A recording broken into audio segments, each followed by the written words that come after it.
Sekar duduk di ruang kerjanya, memandangi dokumen keuangan bisnis yang ia kelola sejak kepergian ayahnya. Perusahaan ini adalah warisan keluarga, dan berkat kerja kerasnya, usaha tersebut terus berkembang pesat. Dari luar, kehidupannya terlihat sempurna, wanita mandiri, sukses, dan menikah dengan Bayu, pria tampan dari keluarga terpandang di Yogyakarta. Namun, di balik kemewahan yang tampak, ada hal-hal yang mengusik hatinya. Mertuanya, Bu Ratna dan Pak Wiryo, tak pernah benar-benar menerimanya sebagai bagian dari keluarga. Meski sopan di depan umum, di balik layar mereka selalu meremehkannya. Wanita ini cuma numpang kaya, bisik lirih Bu Ratna saat mengobrol dengan seorang kerabatnya.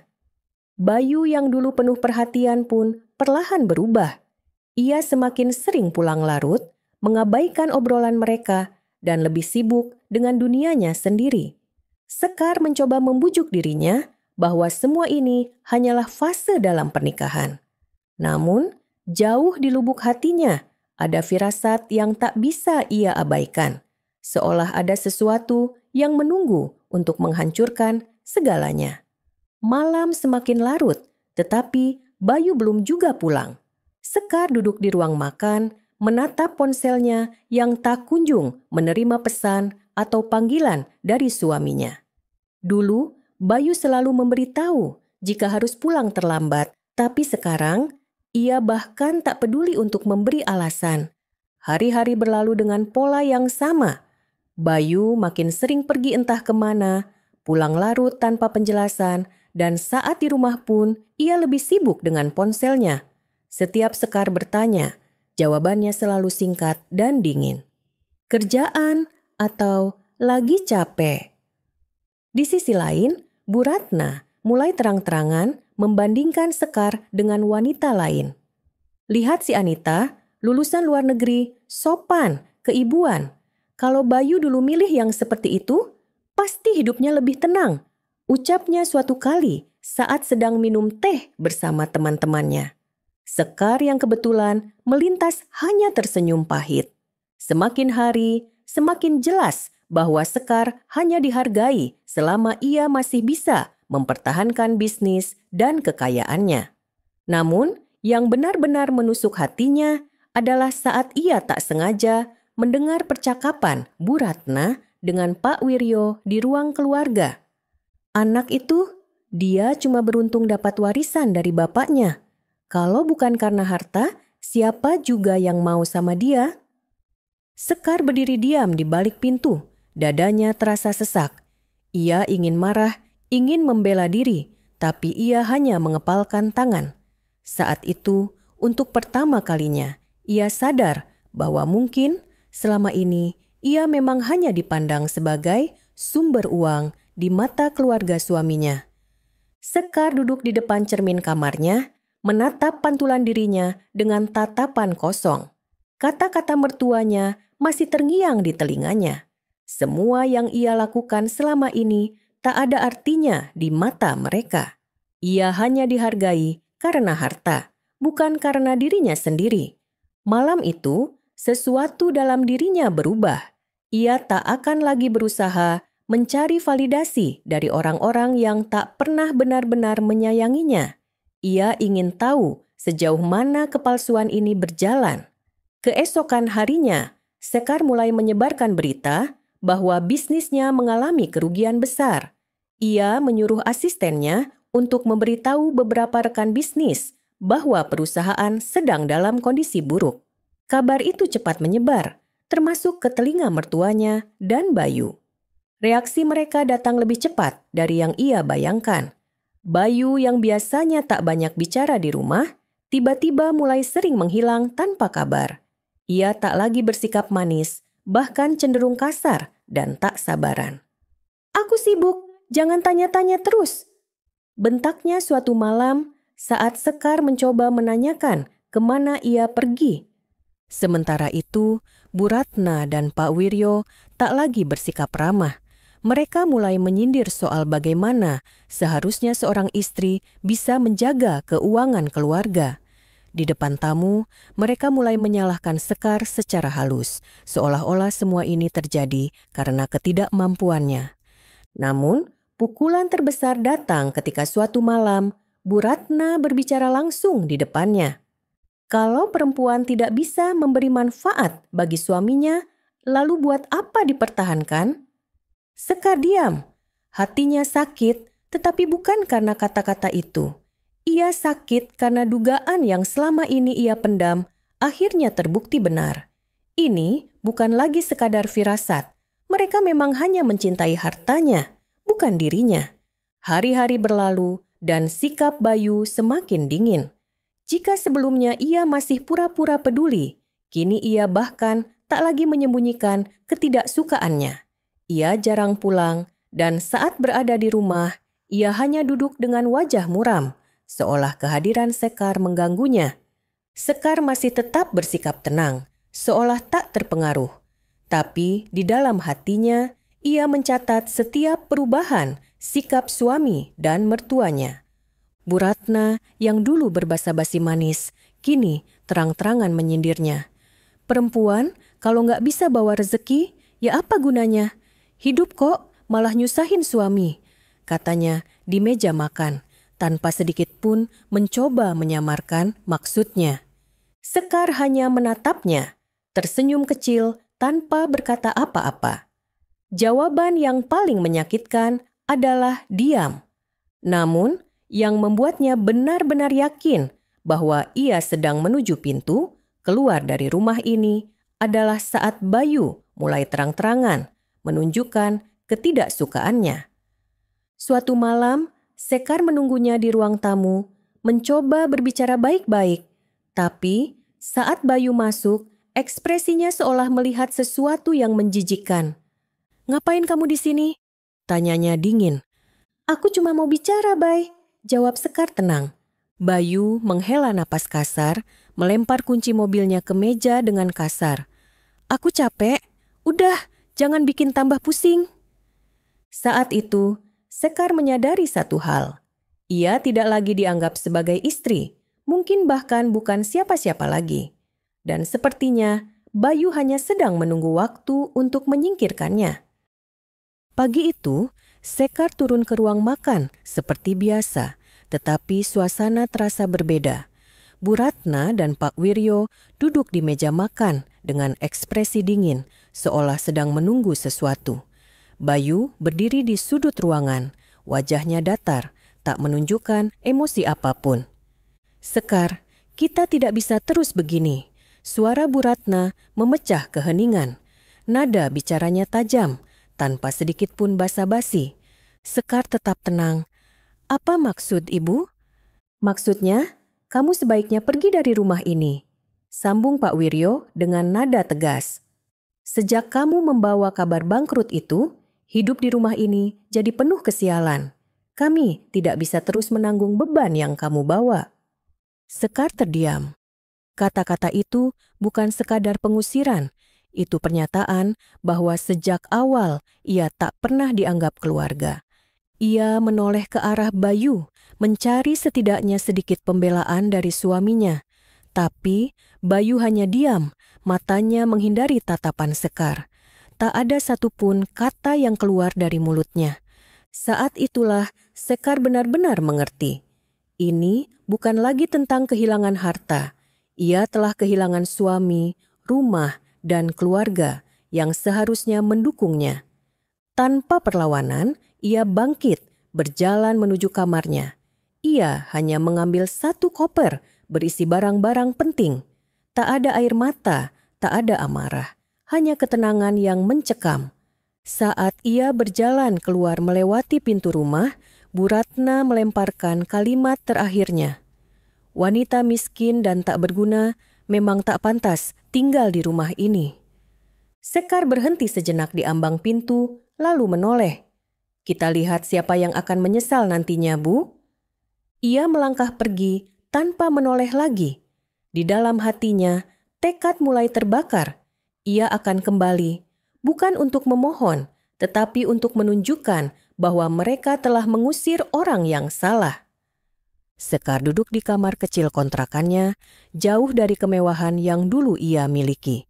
Dindingnya kusam, ruangannya sempit, dan tak ada pelayan yang siap memenuhi kebutuhannya. Tapi anehnya, ia merasa lebih tenang di sini dibandingkan di rumah mertuanya. Ia telah kehilangan segalanya. Setidaknya itulah yang mereka pikirkan. Nyatanya, Sekar masih memegang kendali penuh atas bisnisnya. Semua aset yang katanya hilang hanyalah bagian dari rencana yang ia atur dengan tim kepercayaannya. Dari kejauhan, ia tetap menjalankan bisnisnya dengan cermat, membiarkan dunia percaya bahwa ia benar-benar jatuh. Sementara itu, ia mulai memantau kehidupan Bayu dan keluarganya. Tak butuh waktu lama baginya untuk menemukan kenyataan yang lebih menyakitkan. Bayu sudah lama memiliki wanita lain. Beberapa foto dan pesan yang dikirim seorang teman terpercaya mengungkap kebenaran yang selama ini ia curigai. Bayu tidak sekadar mencari pelarian setelah kejatuhan finansial. Sekar, wanita itu sudah ada sejak lama, hanya menunggu waktu yang tepat untuk menggantikan posisinya. Sekar menatap layar ponselnya lama, jantungnya berdetak pelan. Tak ada kemarahan meledak-ledak, tak ada air mata. Hanya ada satu perasaan yang tumbuh semakin kuat dalam dirinya. Ia takkan membiarkan dirinya menjadi korban. Ini bukan akhir, ini baru permulaan. Sekar duduk di depan laptopnya, jari-jarinya mengetik cepat, matanya tajam, penuh perhitungan. Jika Bayu dan keluarganya mengira mereka sudah berhasil menyingkirkannya, mereka salah besar. Ia hanya sedang menunggu waktu yang tepat untuk membalikkan keadaan. Langkah pertamanya, mengumpulkan bukti perselingkuhan Bayu. Dengan bantuan temannya, ia mendapatkan lebih banyak foto dan rekaman percakapan antara Bayu dan wanita simpanannya. Ada bukti pertemuan mereka di hotel, transaksi uang dari rekening Bayu, hingga janji-janji manis yang membuat Sekar ingin tertawa miris. Langkah keduanya, menyusun strategi hukum. Sekar menemui pengacara terbaik yang masih setia padanya. Dengan aset yang sudah ia lindungi diam-diam, ia memastikan bahwa dalam perceraian nanti, ia tetap memegang kendali. Jika Bayu berpikir ia akan pergi dengan tangan kosong, ia akan segera menghadapi kenyataan pahit. Namun, Sekar tetap mempertahankan satu hal, pura-pura jatuh miskin. Ia membiarkan Bayu dan keluarganya terus percaya bahwa mereka telah membuang beban. Dengan begitu, mereka akan semakin lengah, semakin yakin bahwa mereka tak perlu takut pada seorang wanita yang sudah kehilangan segalanya. Senyum tipis terukir di wajah Sekar. Ini bukan hanya soal balas dendam. Ini tentang membuktikan bahwa mereka telah menyepelekan orang yang salah. Sekar duduk di dalam mobil yang diparkir tak jauh dari rumah mertuanya. Dari kejauhan, ia memperhatikan bagaimana pintu besar rumah itu terbuka, menyambut kedatangan seorang wanita muda yang turun dari mobil Bayu. Wanita itu tersenyum manis, berjalan dengan percaya diri memasuki rumah yang dulu Sekar tinggali. Di beranda, Bu Ratna menyambutnya dengan penuh kehangatan. Senyum yang tak pernah diberikan kepada Sekar sejak hari pertama ia menikah dengan Bayu. Pak Wiryo pun terlihat ramah, seolah wanita itu adalah menantu yang sudah lama mereka nantikan. Sekar mengamati semuanya dalam diam. Tak ada amarah yang meledak, tak ada air mata yang jatuh. Ia hanya tersenyum tipis. Mereka benar-benar sudah melupakannya. Bayu tak lagi menyembunyikan perselingkuhannya. Kini, ia membawa wanita itu ke rumah, mengenalkannya secara terang-terangan sebagai calon pengganti Sekar. Bagi mereka, Sekar hanyalah masa lalu, seseorang yang telah gagal dan tak lagi berharga.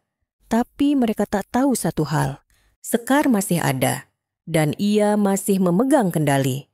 Ia menyalakan mesin mobilnya, meninggalkan tempat itu dengan tenang. Ia sudah cukup mengamati. Yang ia butuhkan sekarang hanyalah menunggu momen yang tepat untuk membuat mereka menyesali semua yang telah mereka lakukan. Sekar duduk di sebuah kafe kecil, menatap dokumen di hadapannya dengan ekspresi tenang. Pena di tangannya bergerak perlahan, menandatangani berkas gugatan cerai yang telah ia siapkan bersama pengacaranya. Setelah ini dikirim, Bayu dan keluarganya pasti kaget, ucap pengacaranya sambil tersenyum tipis. Sekar mengangguk. Biarkan mereka berpikir ini kemenangan mereka. Gugatan cerai pun resmi diajukan. Kabar itu sampai ke telinga Bayu dan keluarganya dalam hitungan hari. Seperti yang diduga, mereka tidak berusaha menghentikannya. Bahkan, Bayu justru menyambutnya dengan santai. Baguslah, aku juga nggak mau terikat sama perempuan yang sudah nggak punya apa-apa, katanya dengan angkuh saat seorang temannya menyinggung soal perceraian itu. Mertuanya pun bersikap serupa. Mereka seolah lega telah berhasil menyingkirkan Sekar dari kehidupan mereka. Mereka berpikir ini adalah akhir, tapi mereka salah. Sekar diam-diam menyiapkan kejutan besar untuk hari persidangan. Saat hari itu tiba, mereka akan melihat sendiri siapa yang sebenarnya menang. Malam sebelum sidang, Sekar berdiri di depan cermin, menatap refleksi dirinya dengan penuh makna. Wanita yang ia lihat sekarang bukan lagi istri yang dulu selalu berusaha menyenangkan suami dan mertua.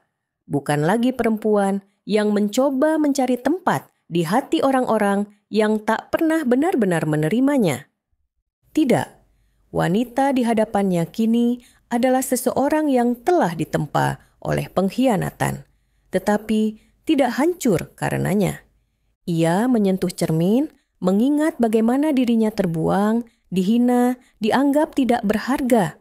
Dulu mungkin ia akan menangis, tapi sekarang ia hanya bisa tersenyum tipis. Di meja, berkas-berkas sudah tertata rapi. Bukti perselingkuhan Bayu, transaksi keuangan yang mencurigakan, serta dokumen yang akan membuktikan bahwa ia bukanlah wanita miskin dan tak berdaya seperti yang mereka kira. Ia menarik napas dalam, menatap dirinya sekali lagi. Besok, aku akan datang bukan sebagai korban, tapi sebagai seseorang yang akan mengubah segalanya. Malam ini adalah malam terakhirnya sebagai istri Bayu, dan besok ia akan memastikan bahwa Bayu dan keluarganya menyesali setiap perlakuan mereka terhadapnya. Hari yang ditunggu akhirnya tiba. Di gedung pengadilan yang mulai dipenuhi para pihak terkait, suasana masih biasa saja. Bayu duduk dengan percaya diri, mengenakan jas rapi, seolah ingin menunjukkan bahwa ia baik-baik saja setelah meninggalkan Sekar. Di sampingnya, Bu Ratna dan Pak Wiryo duduk dengan angkuh. Mereka berpikir bahwa hari ini hanyalah formalitas belaka. Sekar akan resmi dicoret dari keluarga mereka, dan wanita baru yang mereka pilih untuk Bayu akan segera menggantikan posisinya. Namun, semua itu berubah ketika sebuah mobil mewah berhenti di depan gedung pengadilan. Para pengunjung sidang yang awalnya acuh kini menoleh, memperhatikan siapa yang turun dari kendaraan mahal itu. Dan saat pintu terbuka, Sekar melangkah keluar dengan penuh wibawa. Ia mengenakan gaun elegan berwarna netral, dipadukan dengan perhiasan sederhana namun berkelas. Rambutnya tertata rapi, wajahnya tenang, dan langkahnya tak menunjukkan sedikit pun kesedihan. Seisi ruangan terdiam. Bayu yang awalnya bersandar santai, kini terduduk tegak, wajahnya tegang. Mertuanya saling berpandangan, bingung dan mulai panik. Bagaimana mungkin wanita yang mereka anggap sudah jatuh miskin, kini tampil lebih berkilau dari sebelumnya? Sekar berjalan lurus menuju ruang sidang, tak sedikit pun melirik ke arah Bayu atau keluarganya. Tak ada rasa sakit, tak ada kemarahan. Yang ada hanyalah satu hal, kemenangan yang sudah di depan mata. Sidang dimulai. Bayu masih berusaha mempertahankan wajah tenangnya, sementara Bu Ratna dan Pak Wiryo mulai gelisah. Sejak Sekar tiba dengan kemewahan yang tak mereka duga, mereka tahu ada sesuatu yang tidak beres. Hakim membuka sidang, meminta kedua belah pihak menyampaikan alasan perceraian. Bayu, dengan percaya diri, berbicara lebih dulu. "Yang mulia, pernikahan kami tidak bisa dipertahankan lagi. Kami sudah tidak cocok dan saya ingin berpisah dengan cara yang baik." Ia berkata seolah dirinya adalah pria yang bermartabat. Seolah perceraian ini terjadi karena perbedaan yang tak terhindarkan, bukan karena pengkhianatannya. Saat giliran Sekar tiba, ia berdiri dengan tenang. Namun, bukannya berbicara panjang lebar, ia hanya memberikan isyarat kepada pengacaranya. Dan saat itulah kejutan dimulai. Layar besar yang telah disiapkan di ruang sidang mulai menampilkan bukti-bukti yang telah dikumpulkan Sekar selama ini. Pesan dan rekaman telepon antara Bayu dan selingkuhannya menunjukkan bagaimana mereka telah menjalin hubungan sejak lama, bahkan sebelum Sekar jatuh miskin. Video Bayu bersama selingkuhannya di hotel terekam jelas tanpa bisa disangkal. Transaksi keuangan yang membuktikan Bayu telah mengalirkan uang dalam jumlah besar ke rekening wanita itu, bahkan sebelum perceraian diajukan. Suara bisik-bisik mulai terdengar di ruangan sidang. Bayu tampak pucat, namun Sekar belum selesai. Ia kembali memberi isyarat kepada pengacaranya, lalu bukti selanjutnya ditampilkan. Rekaman penghinaan dari Bu Ratna dan Pak Wiryo yang secara terang-terangan merendahkan Sekar setelah mereka mengira dirinya bangkrut. Percakapan mereka yang membahas bagaimana mereka ingin menyingkirkan Sekar dan menggantikannya dengan wanita lain. Wajah Bu Ratna dan Pak Wiryo seketika memucat. Mereka mencoba menyela, tapi semuanya sudah terlambat. Sekar berdiri di tempatnya, menatap mereka satu persatu. Ia tidak perlu membentak, tidak perlu menangis atau berteriak. Kebenaran telah berbicara untuknya. Kini, Bayu dan keluarganya mulai menyadari bahwa mereka telah melakukan kesalahan besar. Tapi penyesalan mereka datang terlalu terlambat. Sidang hampir selesai, tetapi kehancuran Bayu dan keluarganya baru saja dimulai. Wajah mereka masih penuh keterkejutan setelah semua bukti yang Sekar ungkapkan. Tak ada lagi arogansi, tak ada lagi penghinaan. Yang tersisa hanya ketakutan dan penyesalan. Bayu menunduk, tangannya mengepal di atas meja. Untuk pertama kalinya, ia menyadari bahwa ia telah kehilangan sesuatu yang berharga. Saat sidang hendak ditutup, Bayu tiba-tiba berdiri. "Sekar, aku minta maaf." Suaranya terdengar bergetar. "Aku khilaf, aku salah. Kita bisa bicara, kan?" Ruangan hening. Semua mata tertuju pada Sekar, menunggu reaksinya. Namun, Sekar hanya tersenyum tipis. Senyum yang bukan lagi milik wanita yang terluka, tapi milik seseorang yang telah menang. "Kamu tidak menyesal karena kehilangan aku," ucapnya pelan tapi tajam. "Kamu menyesal karena kehilangan apa yang bisa aku berikan." Bayu terdiam. Ia tahu, Sekar benar. Hakim mengetukkan palunya. Perceraian resmi diputuskan. Dan seperti yang sudah diprediksi Sekar, ia mendapatkan keuntungan besar. Hak asuh penuh atas semua aset yang masih sah atas namanya. Bayu harus membayar ganti rugi akibat perselingkuhannya. Tidak ada sepeser pun yang tersisa untuk Bayu dan keluarganya dari harta Sekar. Bu Ratna dan Pak Wiryo tampak semakin putus asa. Mereka yang dulu merasa Sekar tak pantas masuk ke keluarga mereka, kini justru menjadi orang yang paling kehilangan karena telah menyingkirkannya. Sekar mengambil tasnya, berdiri dengan anggun. Tanpa menoleh sedikit pun ke belakang, ia melangkah keluar dari ruang sidang. Bayu mengejarnya, tetapi Sekar tidak berhenti. Tidak ada lagi kesempatan kedua. Hari ini, ia pergi dengan kepala tegak. Dan Bayu? Ia hanya bisa menatap punggung Sekar yang semakin menjauh, bersama dengan semua kesempatan yang pernah ia miliki. Hari-hari berlalu setelah sidang cerai yang menggegerkan itu. Sekar kini menjalani kehidupannya tanpa beban. Ia kembali fokus pada bisnisnya, yang selama ini tetap berjalan tanpa sepengetahuan Bayu dan mertuanya. Dengan tim kepercayaannya, ia membawa perusahaan ke level yang lebih tinggi. Nama Sekar kembali bersinar di dunia bisnis, lebih kuat dari sebelumnya. Di sisi lain, Bayu kehilangan segalanya. Ia dipecat dari pekerjaannya karena skandal yang terungkap di persidangan. Wanita yang dulu ia banggakan sebagai selingkuhannya ternyata hanya mengincar hartanya, dan kini telah pergi meninggalkannya. Bu Ratna dan Pak Wiryo juga terkena dampaknya. Reputasi keluarga mereka hancur, bisnis mereka mulai merosot karena orang-orang tak lagi percaya pada mereka. Kini, Bayu bukan siapa-siapa. Ia yang dulu hidup dengan angkuh, kini hanya bayangan dari dirinya yang dulu. Sementara itu, di sebuah restoran mewah di Jakarta, Sekar menikmati makan malam bersama rekan bisnisnya. Ia tersenyum lepas, bukan karena membalas dendam, tetapi karena akhirnya ia benar-benar bebas. Tak ada lagi air mata, tak ada lagi rasa sakit, hanya ada kehidupan baru yang lebih cerah di depannya. Tak ada lagi kemewahan, tak ada lagi gengsi. Bayu kini hanya pria biasa yang berusaha bertahan hidup.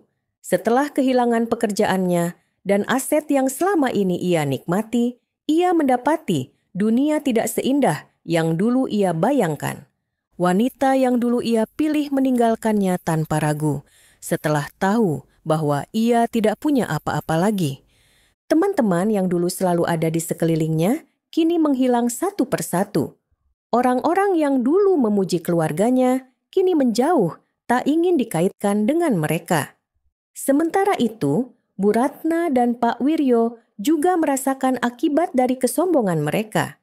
Bisnis mereka terus merosot, kepercayaan orang-orang pada mereka hancur. Rumah megah yang dulu mereka banggakan mulai kosong. Tak ada lagi pesta mewah, tak ada lagi tamu-tamu penting. Kini, mereka hanya bisa meratapi kesalahan mereka di dalam kesunyian. Di tengah keterpurukan itu, Bayu pernah berpikir untuk mencari Sekar, memohon maaf, meminta kesempatan kedua. Tapi ia tahu, itu hanya mimpi bodoh. Sekar sudah pergi dan tak akan pernah menoleh ke belakang. Kini, mereka hanya bisa menjalani hidup dalam penyesalan, karena mereka sendiri yang menghancurkan kebahagiaan yang pernah mereka miliki. Pagi itu, Sekar berdiri di balkon apartemennya di Jakarta, menatap matahari yang mulai naik. Angin terasa lebih segar, langit lebih cerah, seperti hidupnya yang kini benar-benar bebas. Ia telah melewati begitu banyak hal, pengkhianatan, penghinaan, kesedihan, tapi ia juga menemukan sesuatu yang lebih berharga, dirinya sendiri. Ia bukan lagi wanita yang bergantung pada cinta yang salah. Ia bukan lagi orang yang takut kehilangan, karena ia tahu apa yang benar-benar berharga. Ia telah membuktikan bahwa ia bisa berdiri sendiri, lebih kuat dari sebelumnya. Di meja kerjanya, beberapa dokumen menunggu tanda tangannya. Proyek baru, ekspansi bisnis yang semakin besar. Ia kini bukan hanya seorang pewaris, tetapi seorang pemimpin yang diperhitungkan. Sebelum memulai hari, ia menatap bayangannya di cermin. Senyum itu bukan lagi senyum kesakitan, tapi kemenangan. Lalu, dengan langkah pasti, Sekar melangkah ke masa depan. Tanpa beban, tanpa penyesalan, hanya ada kebahagiaan yang ia ciptakan sendiri.